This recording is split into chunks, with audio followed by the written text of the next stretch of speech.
에스겔서 22장 30절 우리 한 절만 같이 한번 읽겠습니다. 준비되셨습니까? 같이 읽을게요. 시작. 이 땅을 위하여 성을 쌓으며 성 무너진 데를 막아 서서 나로 하여금 멸하지 못하게 할 사람을 내가 그 가운데서 찾다가 찾지 못하였으므로. 아멘.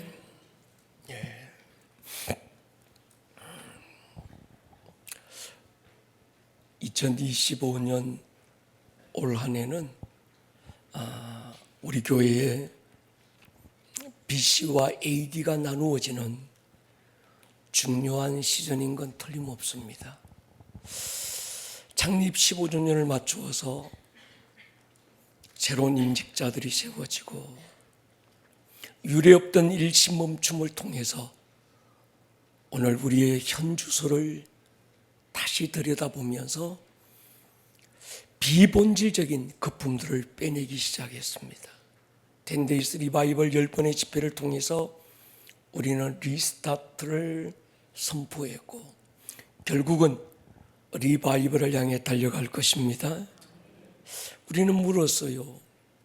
10데이스 때 오시는 강사님들마다 아름다운 꿈의 교회의 다음 단계가 시작됐다는데 하나님 그 다음 단계가 무엇일까요? 어떻게 하면 그 다음 단계로 우리가 도약할 수 있을까요?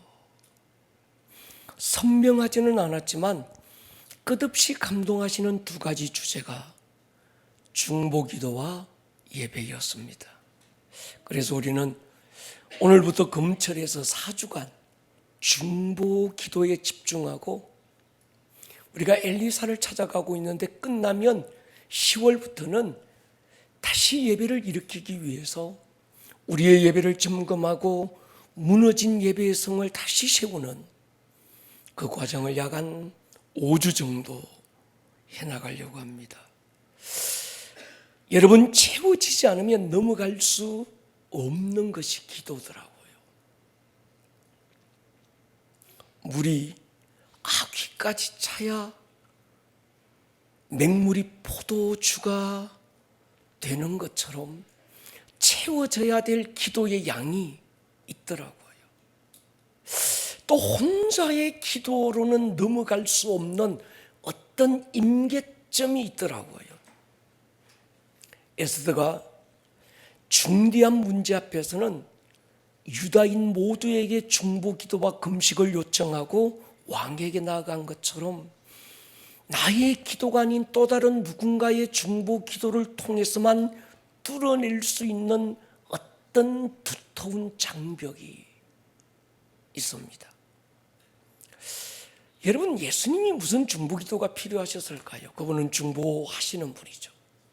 근데 주님은 십자가 그 바로 앞에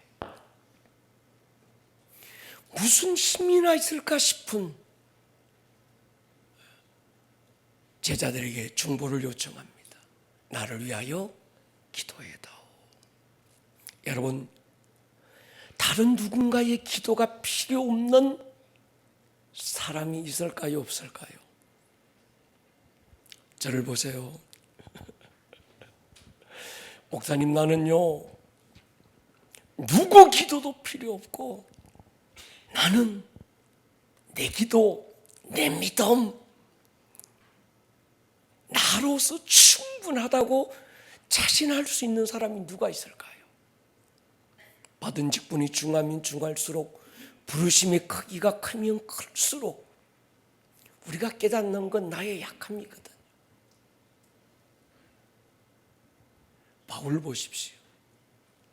그렇게 당당했던 바울이 그의 인생의 말년에 디모데전후서 가장 마지막에 썼던 이 목회 서신서 끝에서는 자기를 향해서 뭐라고 그러는가 하면 만삭되지 못한 죄인 중의 괴수라고 얘기합니다.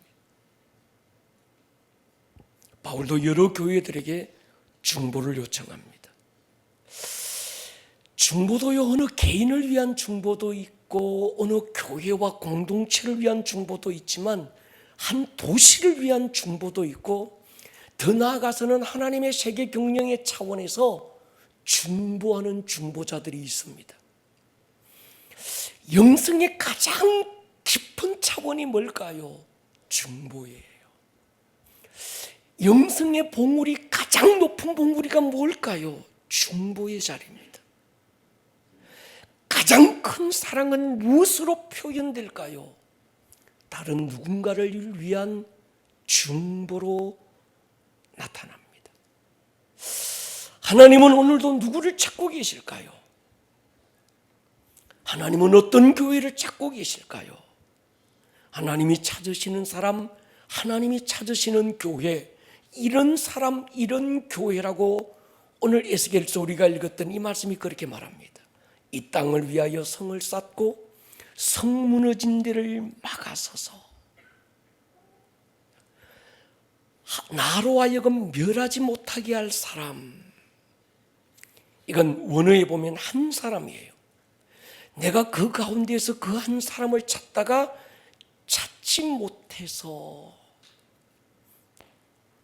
끊었지만 뒤에 점점점점은 뭔가 하면 하나님의 탄식과 안타까움인 거예요. 하나님이 어느 도성을, 하나님이 어느 도시를 심판할 수밖에 없는 상황에서 어느 누군가가 한 손으로 하나님의 심판을 가로막고 한 손으로는 무너진 그 성에 무너진 곳을 가로막고 서서 하나님으로 멸하지 못하게 할 어느 한 사람, 어느 한 교회를 찾았는데 그들을 찾지 못해서 그 도시와 그 성을 멸할 수밖에 없었던 하나님의 안타까운 말이지요. 여러분, 한 성이 무너지는 건 악인이 많아서가 아니에요. 성 무너진 데를 막아설 한 사람의 중보자가 없는 거예요. 소돔과 고모라가 심판받은 건 그 성에 악인이 많아서가 아니었습니다. 어인열이 없었던 거예요. 아니죠. 더 정확하게는 중보의 한 사람이 없었던 겁니다. 아브라함은 자기 한 사람을 봐서라도 이 성을 심판하지 말아달라고 마지막까지 무너진 소돔을 막아서서 하나님께 간청하고 중보했어야 될 사람이었던 거예요.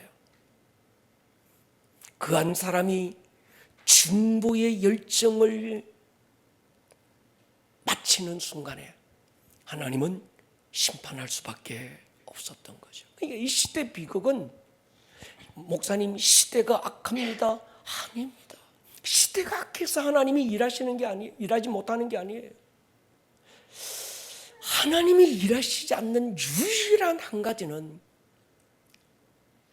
기도가 없는 거예요. 동의하면 아멘 하십시다. 우리 교회론 다시 돌아가 보십시다. 하나님이 그 도시에 그 교회를 왜 세웠을까요? 우리는 너무 잘 알고 있습니다. 무엇하라고 하나님께서 아름다운 꿈의 교회를 인천 땅 오봉산 자락에 세우신 것일까? 정확한 교회론이 없는 교회도 많고 성경적 목회 철학이 없는 목회도 많습니다. 우리가 늘 얘기합니다. 예수님이 처음 교회라는 단어를 언급하신 곳이 가이사랴 빌립보였습니다. 아합이라는 왕이 이스라엘에서 가장 아름다운 도시, 가장 아름다운 성을 만들고 그 도시를 건설한 다음에 그 도시를 로마의 황제 가이사에게 바치면서 그 도시의 이름을 가이사의 이름을 따서 가이사랴 빌립보라고 지었습니다. 이 말은 로마의 가이사 황제가 이 도시의 주인이고 이 도시의 왕이라는 의미를 그 도시가 담고 있었습니다. 우리 그 선교팀들은 이스라엘 몇 번 가보셨지만 가이사랴 빌립보 그 샘이 막 터져 나오는 흘몬의 이슬이 땅으로 스며들었다가 땅에서 막 솟아나는 샘의 권원이 되는 그 도시, 그 언덕 가장 높은 곳에 로마 가이사의 신전이 있고 그 어마어마한 신상 앞에서 주님은 제자들에게 물었습니다. 사람들이 나를 누구라고 하느냐? 너희는 나를 누구라고 하느냐? 베드로의 신앙 고백, 주는 그리스도요 살아계신 하나님의 아들입니다. 그리스도 기름 부음 받은 자, 왕, 제사장, 선지자지요. 그의 고백은요, 주는 그리스도요. 이 말은 뭔가 하면, 주님, 지금 내 눈앞에 붙들고 서 있는 어마어마한 저 신상의 주인인 로마의 황제 가이사가 이 가이사랴 빌립보의 주인이 아니고 이 도시의 왕은 예수님 당신이라는 거거든요. 주님이 칭찬하잖아요. 바요나 시몬아, 네가 복이 있다. 이를 네게 알게 하니 이는 하늘에 계신 네 아버지다. 그리고 굉장히 중요한 비밀을 그때 터뜨리는 거예요. 내가 네 위에 내 교회를 세울 것이다. 그 교회가 음부의 대문을 닫고 하늘의 문을 열 것이다. 무엇으로? 기도와 예배로. 그때 예수님이 제자들에게 가이사랴 빌립보에서 교회라는 단어를 언급하실 때는 아직 교회라는 개념조차 없었습니다. 성전은 있었어요. 성전은 땅에서 하늘로 올라가는 제사의 의미가 강하지만 교회는 하늘이 이 땅으로 내려오는 하나님의 영광과 임재가 강한 것인 거죠. 그래서 이때 교회라는 어떤 개념이 없었기 때문에 주님은 내 교회를 세우겠다고 말씀한 게 아니라 내 에클레시아를 세우겠다. 당시 로마 최강 군대의 이름을 붙였던 겁니다. 여러분, 주님은 그 도시의 주인을 바꾸라고 교회를 세우신 거예요. 아멘입니까? 교회는 나는 구원 열차 올랐다. 교회는 구원 열차 아니에요. 교회가 없어도 구원받아요. 구원의 방주. 여러분, 교회가 없으면 구원 못 받습니까? 교회가 없는 북한 땅은 그럼 다 구원 못 받습니까? 아니에요. 구원은 교회가 주는 게 아니에요. 아멘입니까? 여러분 보십시오. 에덴은 여호와의 동산이었습니다. 에덴 시티의 주인은 여호와라는 말인 거지요. 그 동산을 관리하고 지키라고 아담을 세웠습니다. 창세기 2장 15절에 여호와 하나님이 그 사람을 이끌어 에덴 동산에 두어 그것을 경작하며 뭐하게 합니까? 지키게. 여기서 지키다 영어 동사 keep입니다. 축구에서 골대 안으로 공이 들어가지 못하도록 골문을 지키는 사람을 골키퍼라고 부릅니다. 에덴 동산에서 마귀가 틈타지 못하도록 여호와의 시티, 여호와의 동산을 지키라고 골키퍼로 아담과 하와를 세우신 거예요. 아담은 에덴의 관리자로 지키는 자로 세워졌지만 결국은 에덴을 지키지 못하고 마귀에게 넘겨줍니다. 아담이 잃어버린 에덴의 주인을 바꾸러 이 땅에 오신 분이 예수님이십니다. 예수님은 오셔서 세상의 왕으로 군림하고 있던 마귀의 불법을 드러내고 그를 심판합니다. 그리고 세상의 주인이 하나님이신 것을 선포하기 위해서 부활하시고, 아멘입니까? 이것이 예수 부활의 의미인 거죠. 그리고 주님은 자기 가슴에 있던 교회 하나 끄집어내놓고 내 몸이야, 나의 신부야, 이렇게 말씀하신 거예요. 여러분, 교회가 그 도시에 세워진 이유가 자명합니다. 그 도시의 주인이 하나님이신 것을 선포하라고 그 교회를 그 도시에 세우셨습니다. 여러분, 자꾸 우리는 우리의 신앙이 개인화되고 우리의 신앙이 자꾸 소극적이 되면서 구원도 교회도 다 개인에게 포커스 맞춰진 거예요. 코로나가 오면서 더 그렇게 됐습니다. 여러분, 공동체가 중요합니다. 여러분 보십시오. 하나님이 교회를 그 도시 가운데 세우신 이유, 여러분, 교회를 저 하늘 어딘가에 세우지 않았잖아요. 교회를 저 에베레스트 산에 사람이 없는 데 세우지 않지 않습니까? 언제나 교회는 그 도시 한가운데 세워지는 거예요. 절가는 깊은 산 속에 세워질 수 있지만 교회는 산 속에 세워질 수 없습니다. 아멘입니까? 로마 황제 가이사가 주인이 되었던 그 도시 한가운데서 주님은 선포해요. 내가 이 도시의 주인이야. 에덴을 지키라고 아담을 세우셨던 하나님은 그 도시의 영적 기류를 바꾸라고 교회를 세웠어요. 하나님이 주시는 유업은요, 땅입니다. 아브라함에게도 땅을 주겠다고 그래요. 내가 지시하는 땅으로 가라고 그럽니다. 모세에게도 여호수아에게도 그 백성들에게도 하나님의 유업은 땅으로 표현됐습니다. 우리 교회 인천 이 도시적인 부름을 받았습니다. 인천은 한국의 많은 도시 가운데 한 도시가 아닙니다. 한국의 하늘이 열리고 바다가 열리는 도시가 인천이에요. 1884년, 1950년, 2025년 1884년에 선교사 두 분이 인천으로 들어왔고 70년 후 메가드가 인천으로 들어와서 살리고 2025년 올해 세 번째 70년을 우리가 맞으면서 인천 상륙 작전을 시작하고 있습니다. 그리고 우리 다음 세대들이 이 도시의 영적 유업을 찾기 시작했어요. 그래서 우리 청년 청소년이 강화로, 동인천으로, 어제 그제 오늘은 우리 오하비에서 강화에 수많은 순교자들의 흘린 그 피의 자국을 찾아서 가고, 이 도시적인 부름을 받고 있는 우리 교회를 위해서 하나님은 일찍이 대한민국의 가장 탁월한 어느 교수님, 제가 볼 때 이분은 아주 천재 같아요.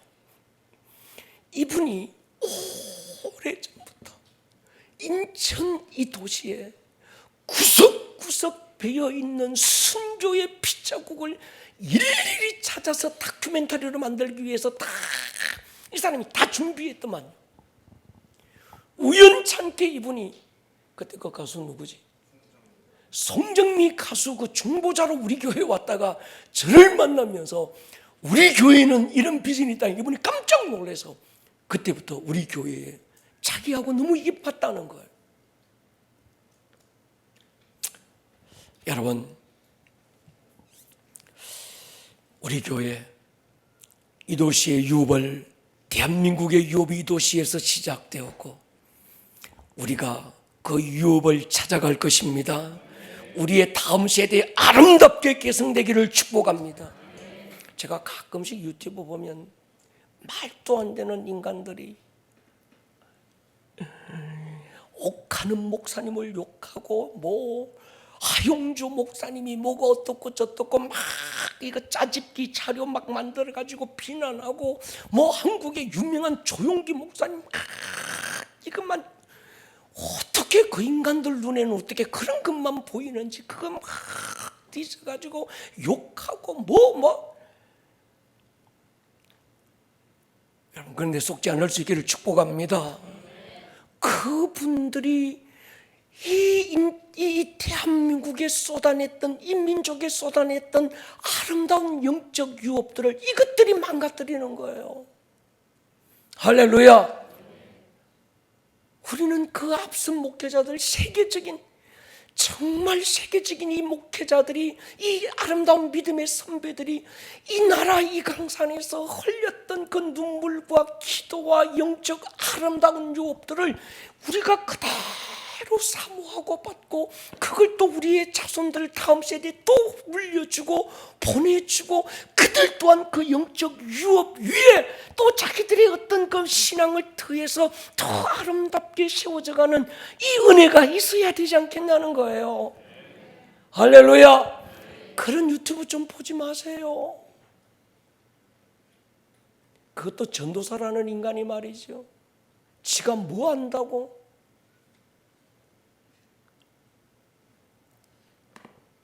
우리 교회는 아름다운 영적 유업을 취하십시다. 우리의 몫으로 삼으십시다. 이사야 62장 보십시오.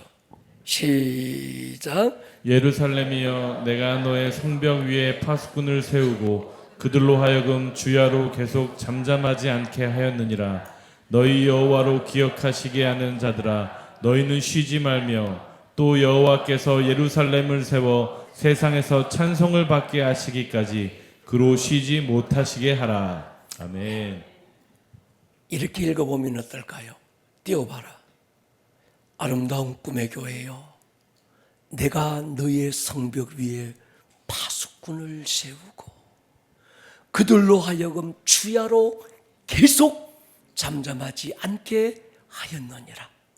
이때쯤 되면 따라 같이 읽을 텐데, 너희 여호와로 기억하시게 하는 자들아 너희는 쉬지 말며 또 여호와께서 아름다운 꿈의 교회를 세워 세상에서 찬송을 받게 하시기까지 그로 쉬지 못하시게. 은혜가 되잖아요. 우리의 말씀으로 취하는 거예요.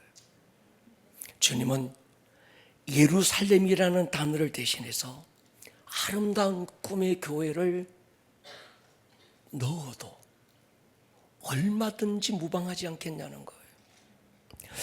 하나님이 그 교회의 성벽 위에 가장 높은 곳에 파수꾼으로 세운 사람들이 있습니다. 아멘입니까? 하나님이 그 도시 가운데 가장 높은 성로 위에 파수꾼으로 세운 교회가 있고 그 교회 가장 높은 성루에 파수꾼으로 세운 중보자들이 있다는 거예요. 아멘입니까? 중보자는 그 도시 그 성벽 위 가장 높은 곳에 앉은 자들입니다. 파수꾼들이죠. 이 파수꾼의 역할은 하나님이 그 교회를 그 도시에 세워서 찬송을 받으실 때까지 쉬지 않고 여호와로 기억하시게 하는 자들인 거예요. 할렐루야. 중보자는요 하나님으로 기억하시게 하는 자들입니다. 중보자는요 하나님으로 쉬지 않고 일하시게 하는 자들인 거예요. 하나님께서 어느 교회를 세울 때 그 교회를 위하여 밤낮으로 기도할 중보자의 사명을 반드시 세웁니다. 여러분들이 몰라서 그렇지 아름다운 꿈의 교회 10분의 1은 성가대예요. 예배자. 또 10분의 1은 중보자입니다.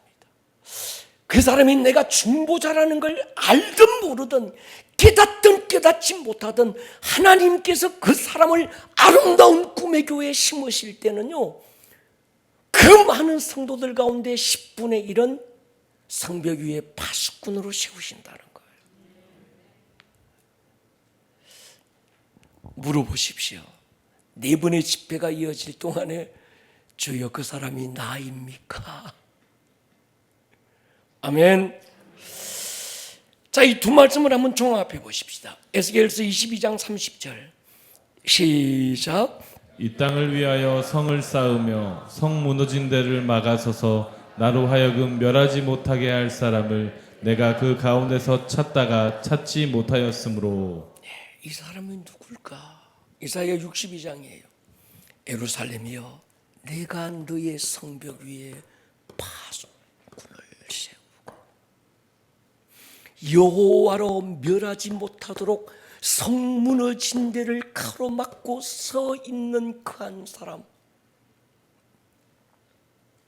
하나님이 내가 너의 성벽 위에 내가 파수꾼을 세웠다고 할 때 그 파수꾼이 바로 이 사람이라는 거예요. 하나님이 그 성을 멸하실 수밖에 없었던 아픔은 그 성을 위한 중보자가 없었다는 거예요. 파수꾼이 없었다는 거예요. 그 도시에 그 교회가 왜 세워졌을까요? 그 도시의 파수꾼으로, 이 도시의 중보자로. 아멘. 교회는 구원받은 사람들끼리 모여서 떡볶이에 먹고 쎄쎄쎄 아침바람 찬바람에 울고 가는 저 기력이 쫑파티하는 곳이 아니라고 제가 몇 번 말씀드렸잖아요. 나 구원받았네, 너 구원받았네, 우리 구원받았네. 여러분, 교회는요 구원놀이 하는 데가 아닙니다. 아멘입니까?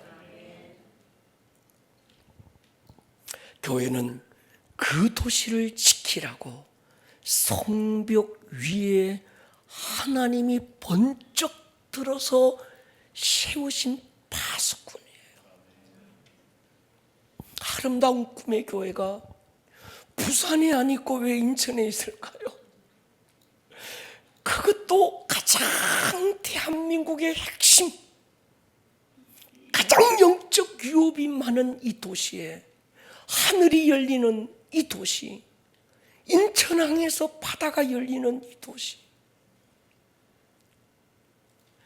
압구정동이 국제도시가 아니고요 송도가 국제도시라니까. 할렐루야. 그럼 여러분, 이게 우연일까요? 아름다운 꿈의 교회가 이 도시에 세워진 게 우연일까요? 아니라고 믿습니까? 다시 아니라고 믿습니까? 그러면 하나님이 여러분을 왜 아름다운 꿈의 교회에 심으셨을까요? 이것이 우연일까요? 우연이 아니라고 믿습니까? 그럼 필연이라면 무엇을 위한 필연일까요? 이 도시를 위한 중보자로, 파수꾼으로. 할렐루야. 우리 교회는요 수천 명이 모여요, 수만 명이 모여요. 우리 교회는요 잘난 사람, 금배지 단 사람, 기업의 회장, 사장 억수로 많습니다. 그거 자랑할 거 아닙니다. 주님은 그 사람을 찾지 않아요. 성 무너진 데를 막아설 수 있는 한 사람, 아멘입니까? 그 한 교회를 찾으신다는 거예요. 이것이 성경적 교회론이에요. 여러분도 마찬가지입니다. 왜 여러분을 아름다운 꿈의 교회에 심어서 장로라는 그 직분 왜 받게 했을까요? 왜 권사라는 직분을 주셨을까요? 권사 땄습니까? 계급장입니까? 아니잖아요. 그럼 왜 하나님께서 권사라는 직분, 장로라는 직분을 주셨을까요? 뭐 하라고? 여러분이 중보자가 되기를 축복합니다. 예. 교회는 하늘과 땅을 연결하는 사닥다리입니다. 교회는 이 땅에 세워진 하나님의 대사관이고 성도는 하늘 대사들인 거죠. 고린도서 5장 보십시오. 시작. 그러므로 우리가 그리스도를 대신하여 사신이 되어 하나님이 우리를 통하여 너희를 권면하시는 것 같이 그리스도를 대신하여 간청하노니 너희는 하나님과 화목하라. 그리스도의 대사들 말이죠. 그 대사들이 모인 곳이 대사관이라면 우리 교회는 이 땅에 세워진 하늘 대사관인 줄 믿습니다. 형의 축복을 대신 받고 하란으로 도망가던 야곱, 베델 언덕에서 돌베개하고 지쳐 잠들잖아요. 꿈의 하늘문 열리고 땅과 하늘이 맞닿은 사닥다리 보지 않습니까? 그 위로 천사들이 오르락 내려가는 영적 세계를 봅니다. 여러분, 이게 실제일까요? 추상적인 헛것 본 걸까요? 실제예요. 여러분, 육의 세계보다 실제하는 게 영의 세계입니다. 아멘입니까?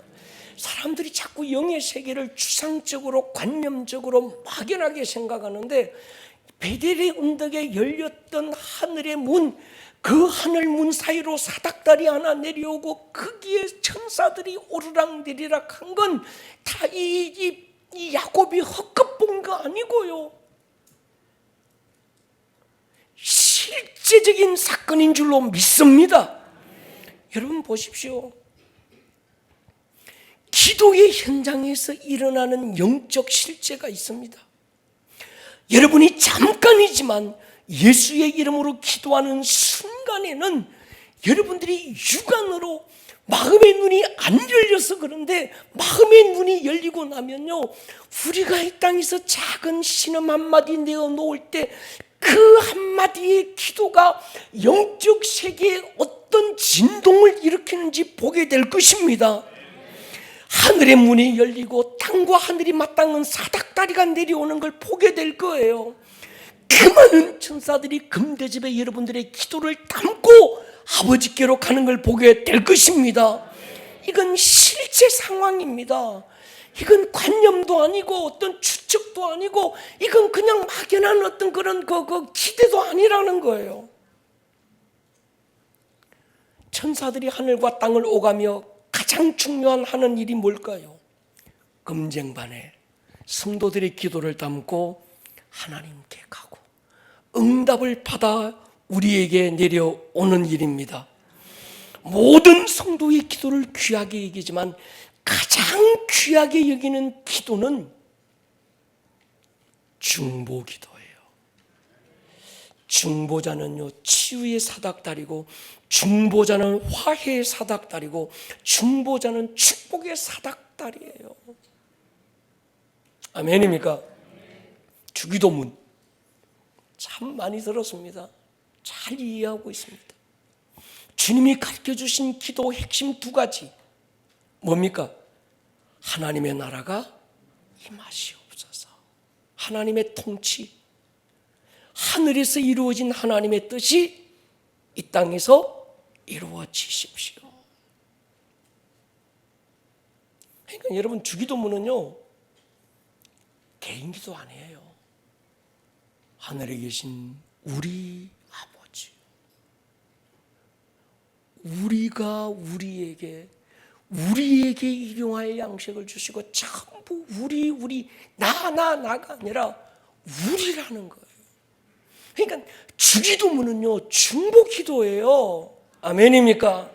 공동체를 위한 중보기도 말이죠. 주님이 이렇게 기도하라고 말씀하시기 전에 이따구로 기도하지 마라. 그게 뭡니까? 개인 기도잖아요. 쉽게는. 물어볼까요? 하나님에게 당신은 누굴까요? 하나님의 자녀. 반대로 여러분에게 하나님은 누굴까요? 아빠, 아버지인가요? 첫 번째 1번. 2번 편의점 주인인가요? 3번 119 대원입니까? 어떤 사람은 하나님이 편의점 주인이야. 어떤 사람은 위급하고 힘들 때 119 대원. 어떤 사람은요, 하나님이 사랑하는 아빠인 거예요. 하나님이 119 대원이든 편의점 주인이든 하나님이 나의 아빠든 기도를 통해서 하나님과 나와의 관계가 결정되는 거예요. 하늘에 계신 우리 편의점 주인이시여 이러면 안 되잖아요. 여러분, 또 하나, 나를 기도의 자리에 앉게 하는 동기가 뭡니까? 필요한 걸 얻기 위함입니까? 그럼 여러분에게 하나님은 편의점 주인이에요. 필요한 것 얻고 나면 편의점을 떠나게 될 거예요. 또 구한 걸 얻지 못해도 실망해서 하나님을 떠나게 될 겁니다. 하나님이 내게 구하시는 것이 오직 사랑 하나인 것처럼 우리가 하나님께 구해야 될 게 무엇일까요? 사랑이어야 하는 거죠. 아멘입니까?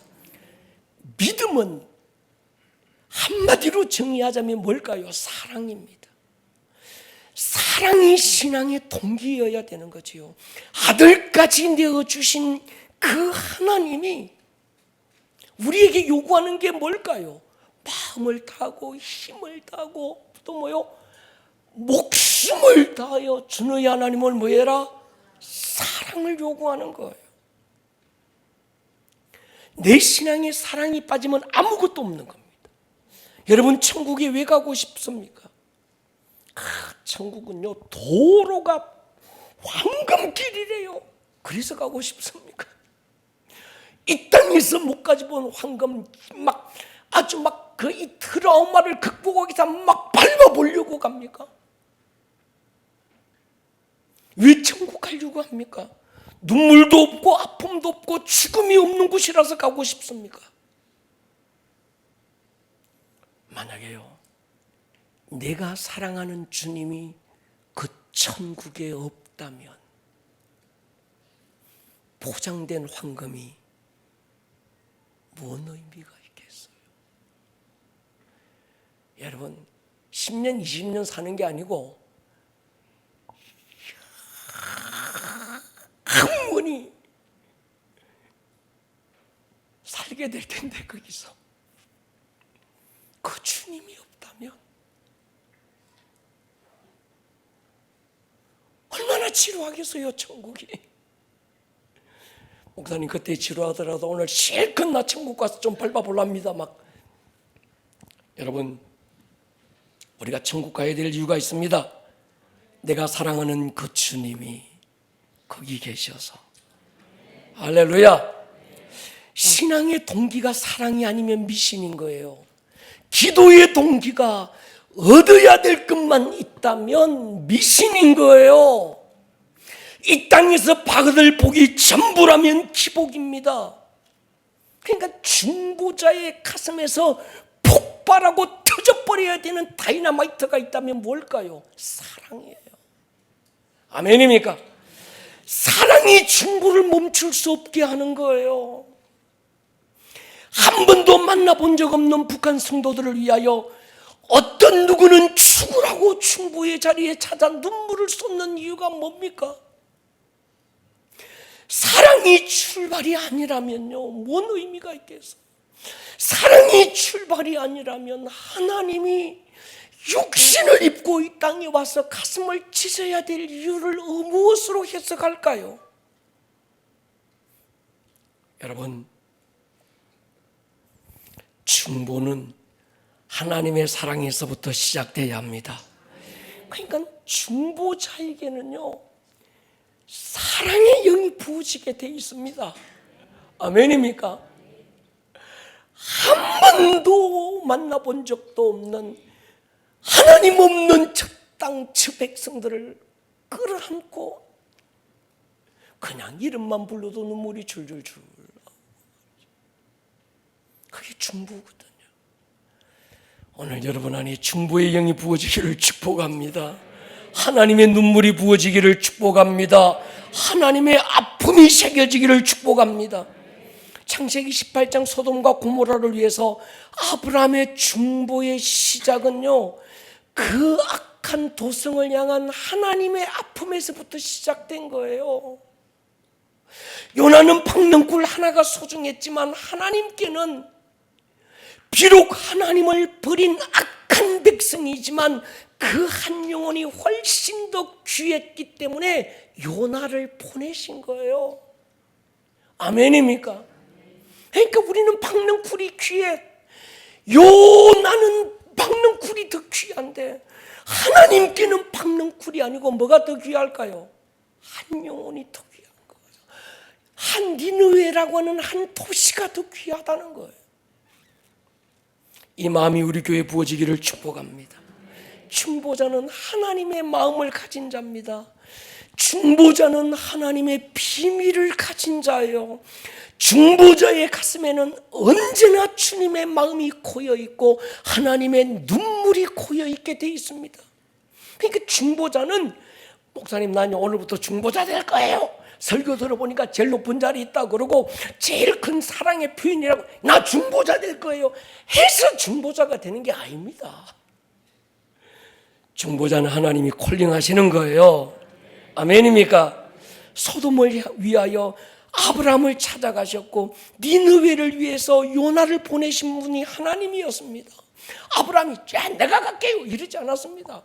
요나 안 가려고 뺀질대는 거 하나님이 콕 껴서라도 데리고 가는 이유가 뭡니까? 하나님의 마음이 거기 있는 거예요. 하나님이 보내시는 거예요.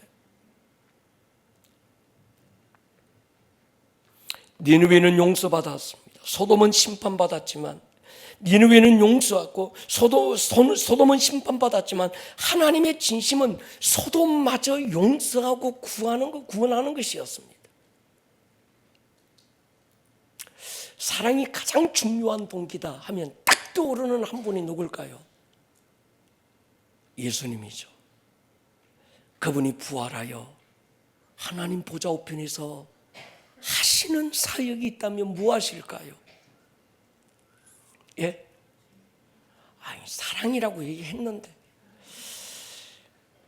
하나님의 사랑이 우리 가운데 나타난 바 되었는데 그분이 예수님인데, 아주 그분은 사랑이신데, 그 사랑이신 그분이 하나님 보좌 우편에 앉아서 뭐 하실까? 뭐 하실 것 같아요? 뭐 하실 것 같냐? 무슨 기도하겠냐? 거기에 니는 없냐? 너를 위해서도 기도하실 것 같냐? 왜 너를 위해서 기도하실 것 같냐? 박수 한번 쳐주세요.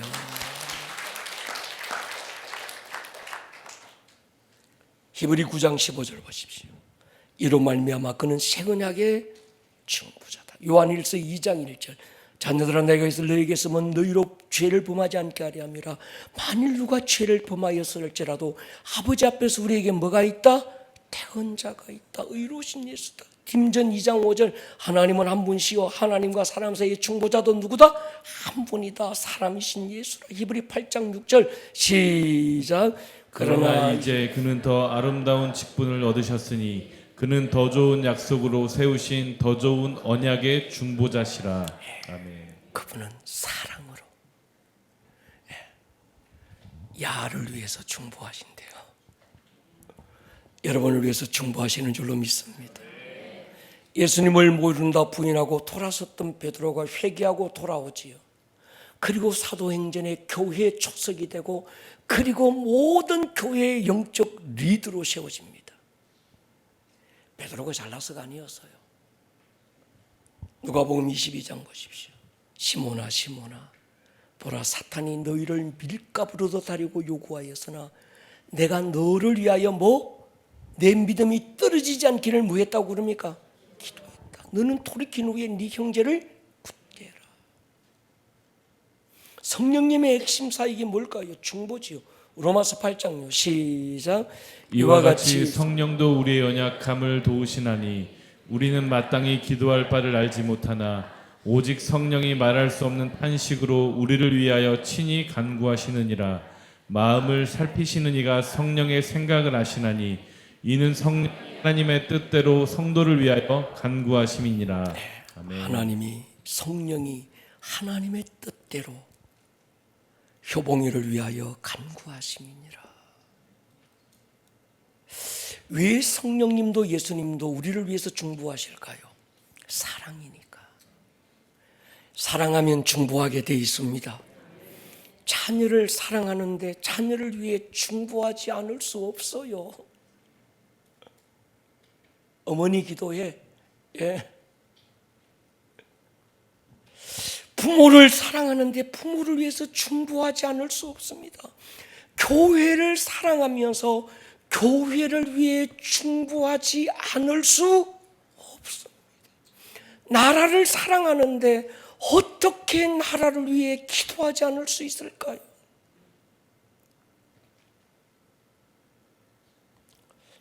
사랑이 없는 중보는요, 일시적인 겁니다.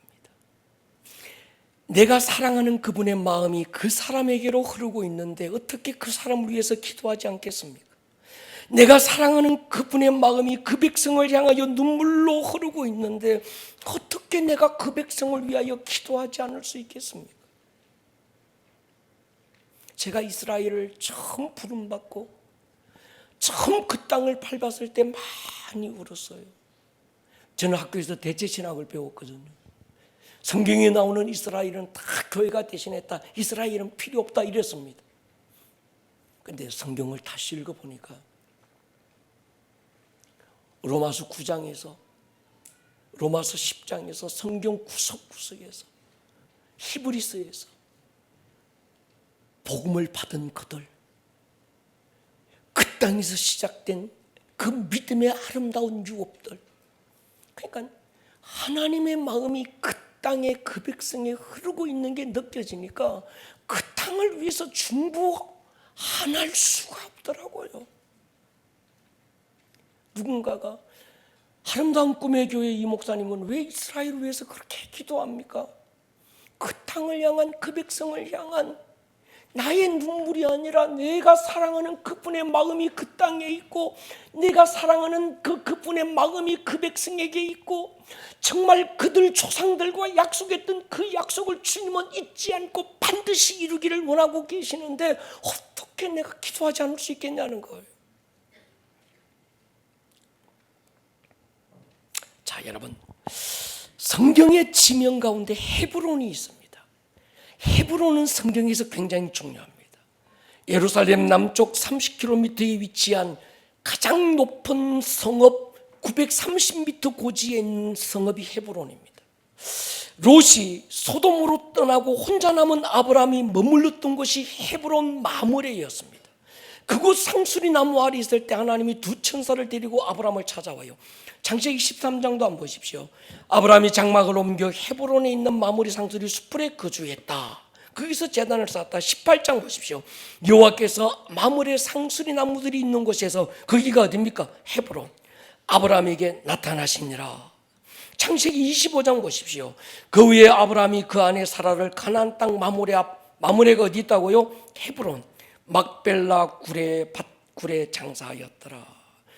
마므레는 곧 헤브론이라. 헤브론에서 이삭이 묻히고 리브가가 묻히고 야곱이 묻히고 레아가 묻혀요. 야곱이 정말 사랑했던 라헬은 베들레헴에 장사되죠. 헤브론은요, 하나님의 친구라 불리웠던 아브라함이 그의 가장 믿음의 아름다운 선조들이 묻혔던 곳이 안식처였던 거죠. 하나님이 두 천사 대동하고 헤브론으로 옵니다. 사람의 모습으로 오셨지만 그 중에 한 분이 하나님이구나 금시 알아차려요. 아브라함이 엎드려 절하고 대야에 물을 담고 와서 발을 닦지요. 떡을 굽고 송아지를 잡아서 대접합니다. 식사를 마친 다음 두 천사는 소돔으로 가고, 창세기 18장 22절에 그 사람들이 거기서 떠나 소돔을 향하여 가고, 창세기 19장 1절에 두 천사가 소돔에 이른지라 이렇게 나옵니다. 그 아브라함은 그 자리에 섭니다. 그러니까 하나님께서 아브라함과 뭔 대화를 막 합니다. 두 천사는 가고, 하나님이 뭘 얘기했을까? 소돔 심판에 대한 하나님의 비밀을 알려주는 거예요. 그러자 아브라함이 소돔을 위하여 중보합니다. 하나님, 그 소돔에 의인 50이 있으면요, 45명은요, 40명은요, 30명, 20명, 10명이 있다면 아브라함의 중보가 멈추는 순간에 그 천사가 그 성을 심판해 버려요. 생각해 보십시오. 아니, 심판해야 돼서 심판하기로 결정하고 오셨으면 심판하면 되지. 왜 아브라함에게 비밀을 알려주고 아브라함으로 하여금 그 성을 위해서 중보하게 하신 이유가 뭘까요? 하나님의 마음은 그 성을 심판하는 걸까요? 안 심판하는 걸까요? 안 심판하는 거였어. 니느웨가 그랬던 거죠.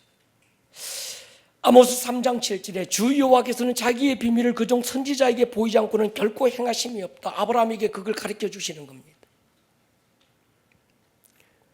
왜 아브라함에게 가르쳐 줬을까? 아브라함이 누굽니까? 오합이거든. 얘들아, 오합이,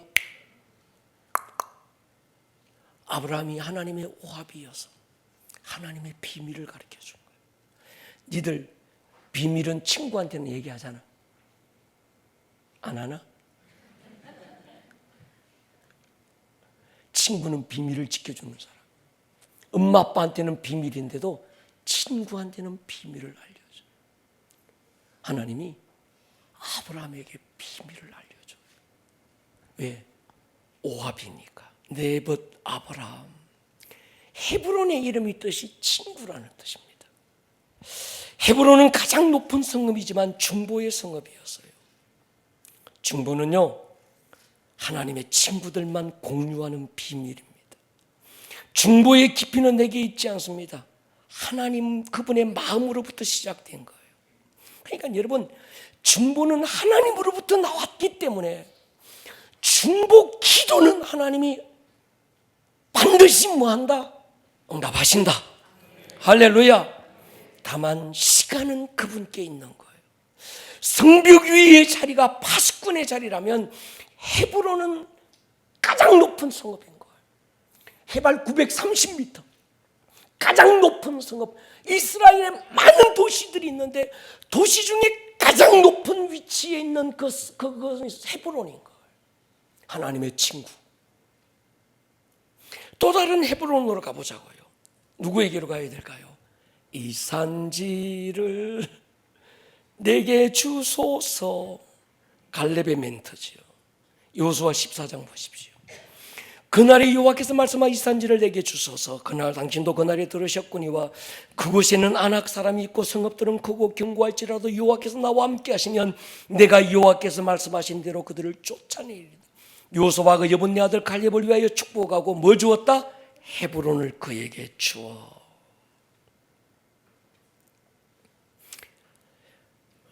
기업을 삼게 하며 헤브론이 그니스 사람 여분네 아들 갈렙의 기업이 되어 오늘까지. 이는 그가 이스라엘의 하나님 여호와를 온전히 쫓았습니다. 헤브론의 옛 이름은 기럇 아르바라. 아르바는 아낙 사람 가운데 가장 큰 사람이더라.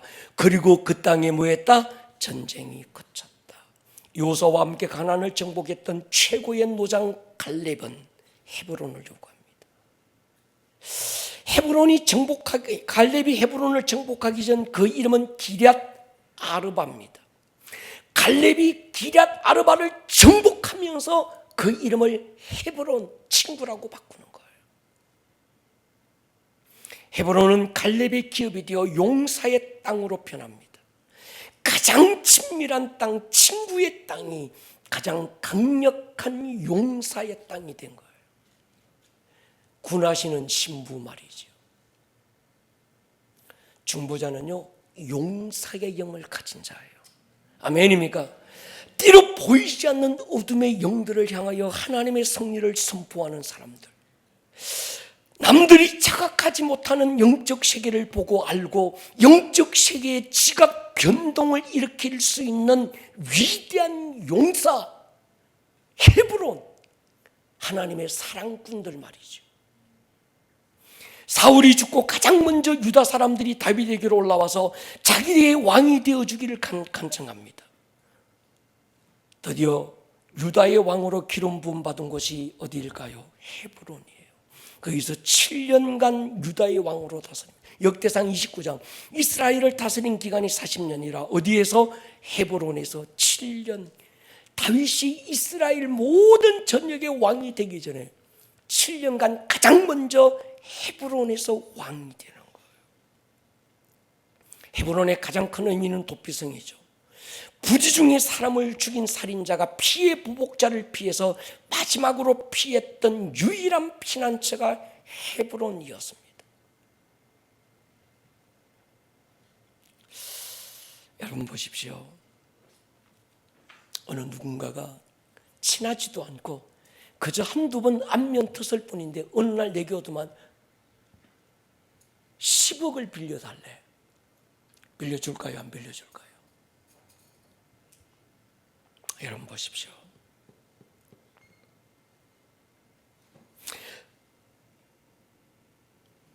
평소에 가장 친한 친구가 어려운 사정이 생겨서 돈이 필요하다고 했을 때 반응과 친하지 않는 사람이 와서 자기의 필요를 한 번 전화도 없다가 쌩까고 살다가 지가 어려움이 와서 도와달라고 하면 이건 다르지 않냐는 거예요. 그러나 정말 친하다고 한다면, 내 가족이라고 한다면 되돌려받지 못하더라도 힘이 있는 한 돕지 않겠습니까?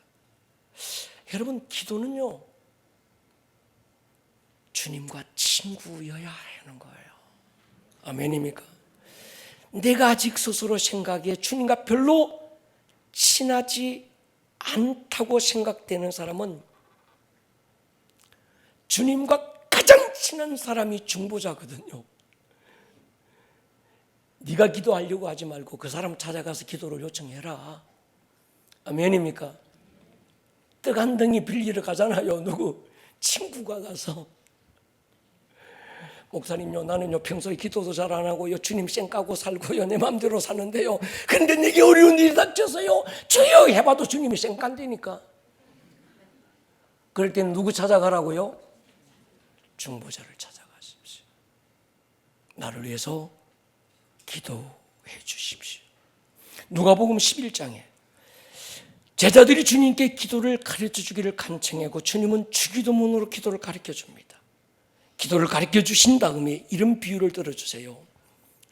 5절부터 너희 중에 누가 벗이 있는데 밤중에 그에게 가서 말하기를 벗이여 떡 세 덩이를 내게 구워달라, 내 벗이 여행 중에 내게 와서나 내가 먹일 것이 없노라 하면 그가 와서 대답하여 이르되 나를 괴롭게 하지 말라, 문이 닫혔고 아이들이 나와 함께 침실에 누웠으니 일어나 네게 줄 수 없노라 하겠느냐. 지금 이 사람이 늦은 시간에 실내에 무릅쓰고 떡을 빌리러 온 이유가 지 먹으려고 한 게 아닙니다. 자기를 찾아온 친구를 먹이려고 하는 거예요. 주님이 주기도문을 가르쳐 준 다음에 그 주기도문의 기도를 해석해 준 게 이 이야기예요. 이 이야기. 그렇다면 무슨 말입니까? 주기도문은 내 필요를 채우기 위해서 하는 기도가 아니라는 거예요. 아멘입니까? 공동체의 필요를 채우기 위한 기도라는 거예요. 이 시즌에 우리는 한 달 동안 헤브론을 올라갈 것입니다. 아멘입니까? 헤브론을 올라가서 그 성벽 위에 세워진 파수꾼이 돼서 여호와로 이 도시를 멸하지 못하시도록 우리 교회가 되시기를 축복합니다. 여러분의 가족을 위한 누군가는 헤브론으로 올라가야 돼요. 여러분의 자녀들을 위해서 누군가 부모님은 헤브론 위를 오르셔야 합니다. 누군가는 아름다운 꿈의 교회에 하나님의 부르심을 끌어안고 헤브론 위로 올라가셔야 돼요. 그리고 어느 누구처럼 이 산지를 내게 주소서. 그다음에 뭐예요? 그날에 주께서 말씀하신 이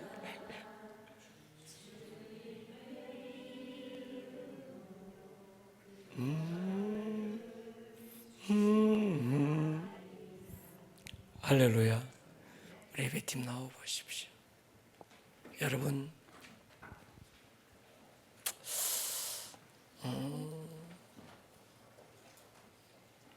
우리 교회가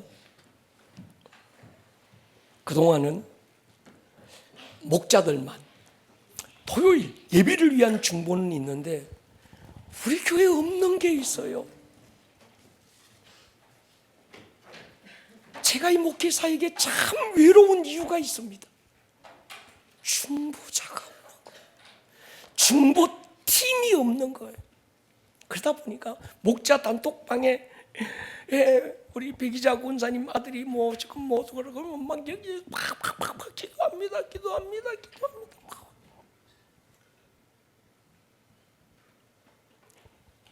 얻어 터지고 나서 기도하는 것 말고 중보 기도 팀이 있어서 성도들의 삶에 어려움이 일어나지 않도록, 아니면 어려움 당한 어떤 누군가의 기도 제목이 올라오면 적시로 기도의 자리에 착수해서, 그래서 성도도 목사도 야 우리 교회는 중보 기도팀이 있어야 이분들한테 부탁만 하면 이분들의 기도는 주님의 친구들이야. 이 사람들이, 할렐루야, 이분들이 주님 친구들이기 때문에 주여 하면 하늘 문이 열려.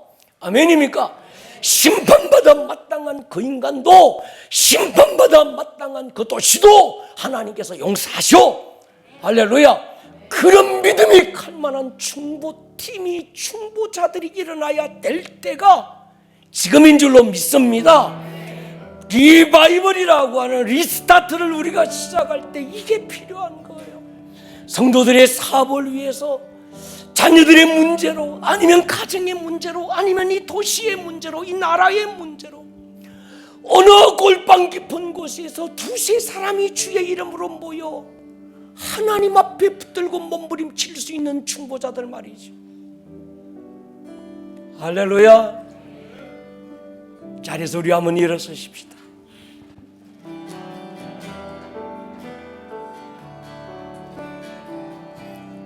기도하기 전에 여러분의 가슴에 지금 정리를 하셔야 합니다. 오늘 이 밤에 1시간 설교 들었는데 이 하나님의 말씀, 내게 어떤 말씀을 하실까?